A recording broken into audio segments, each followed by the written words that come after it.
연애에서 나르시시스트를 만난 경험은 깊은 상처와 혼란을 남길 수 있습니다. 이런 관계를 겪은 후 회복의 첫걸음은 자신의 감정과 경험을 이해하고 이를 통해 자신을 다시 찾는 과정입니다. 이번 영상에서는 나르시시스트와의 연애 후 자기 회복을 위한 첫걸음에 대해 이야기해 보겠습니다. 먼저 나르시시스트란 무엇인지 간단히 짚고 넘어가겠습니다. 나르시시스트는 자기중심적이고 다른 사람의 감정을 이해하거나 공감하는 능력이 부족한 사람을 의미합니다. 이들은 종종 자신이 우월하다고 믿고 이를 확인받기 위해 다른 사람을 조종하거나 이용합니다. 이러한 특성 때문에 나르시시스트와의 관계는 매우 힘들고 상처를 남기기 쉽습니다. 나르시시스트와의 연애는 종종 초기에는 매혹적이고 흥미롭습니다. 나르시시스트는 자신의 매력을 이용해 상대방을 끌어들이고 초기에는 상대방에게 많은 관심과 사랑을 쏟습니다. 그러나 시간이 지나면서 이들은 점점 자신의 요구와 욕구를 더 중요시하고 상대방의 감정이나 필요를 무시하기 시작합니다. 이는 결국 관계에서 불균형을 초래하고 상대방은 자신이 소외되고 무시당한다고 느끼게 됩니다. 나르시시스트와의 관계에서 가장 큰 문제는 이들이 상대방을 감정적으로 조작하려 한다는 점입니다. 예를 들어, 나르시시스트는 상대방의 자존감을 낮추기 위해 끊임없이 비판하거나 경멸적인 발언을 할 수 있습니다.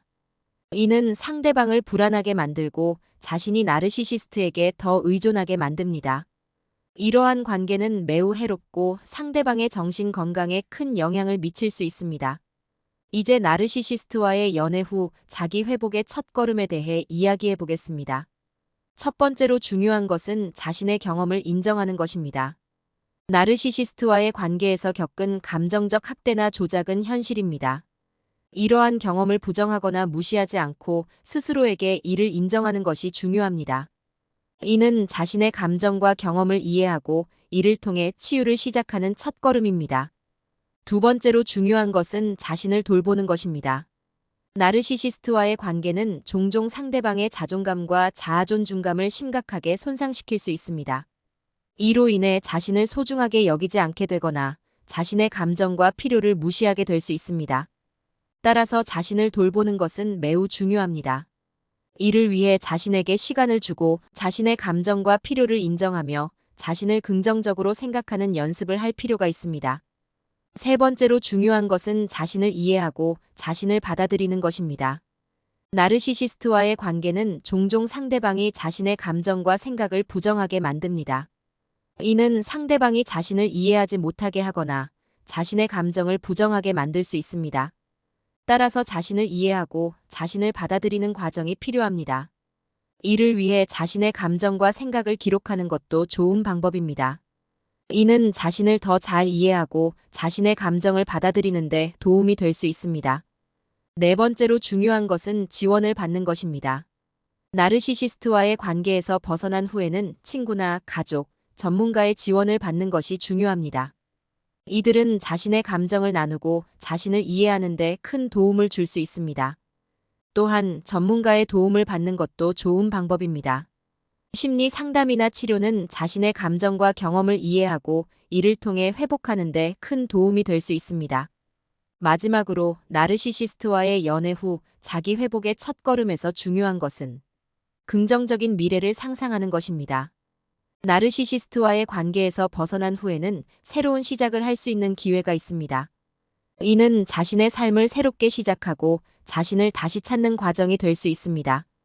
긍정적인 미래를 상상하고 이를 위해 목표를 설정하는 것이 중요합니다. 이는 자신의 삶에 긍정적인 변화를 가져오고 자신을 더욱 강하게 만드는 데 도움이 될 것입니다. 이제 나르시시스트와의 연애 후 자기 회복의 첫걸음을 위한 구체적인 방법들에 대해 더 깊이 들어가 보겠습니다. 첫 번째 방법은 자기인식의 강화입니다. 나르시시스트와의 관계에서 벗어난 후 자신이 누구인지, 무엇을 원하는지 다시 정의하는 것이 중요합니다. 자신이 무엇을 좋아하고 무엇이 자신에게 의미 있는지를 파악하는 것이 필요합니다. 이를 통해 자신을 더 잘 이해하고 자신의 감정을 더 잘 다룰 수 있게 됩니다. 두 번째 방법은 긍정적인 자기 대화를 연습하는 것입니다. 나르시시스트와의 관계는 종종 상대방의 자존감을 낮추고 부정적인 자기 이미지를 형성하게 만듭니다. 따라서 이러한 부정적인 자기 이미지를 극복하기 위해 긍정적인 자기 대화를 연습하는 것이 필요합니다. 예를 들어, 나는 충분히 가치 있는 사람이다. 나는 내 삶을 책임질 수 있다와 같은 긍정적인 말을 반복하는 것이 도움이 될 수 있습니다. 세 번째 방법은 과거의 경험에서 배우는 것입니다.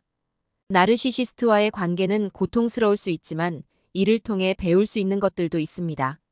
자신이 이러한 관계에 빠지게 된 이유를 이해하고 앞으로 어떻게 이러한 상황을 피할 수 있을지 생각해 보는 것이 중요합니다. 이는 자신을 보호하고 더 건강한 관계를 맺는 데 도움이 될 것입니다. 네 번째 방법은 새로운 경험을 추구하는 것입니다. 나르시시스트와의 관계에서 벗어난 후에는 새로운 경험을 추구하는 것이 중요합니다. 이는 자신을 다시 찾고 자신의 삶에 활력을 불어넣는 데 도움이 될 수 있습니다.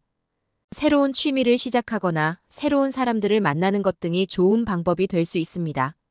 이는 자신의 자아 존중감을 높이고 자신을 더 잘 이해하는 데 도움이 될 것입니다. 마지막으로 자기 회복의 과정에서 가장 중요한 것은 시간을 갖는 것입니다.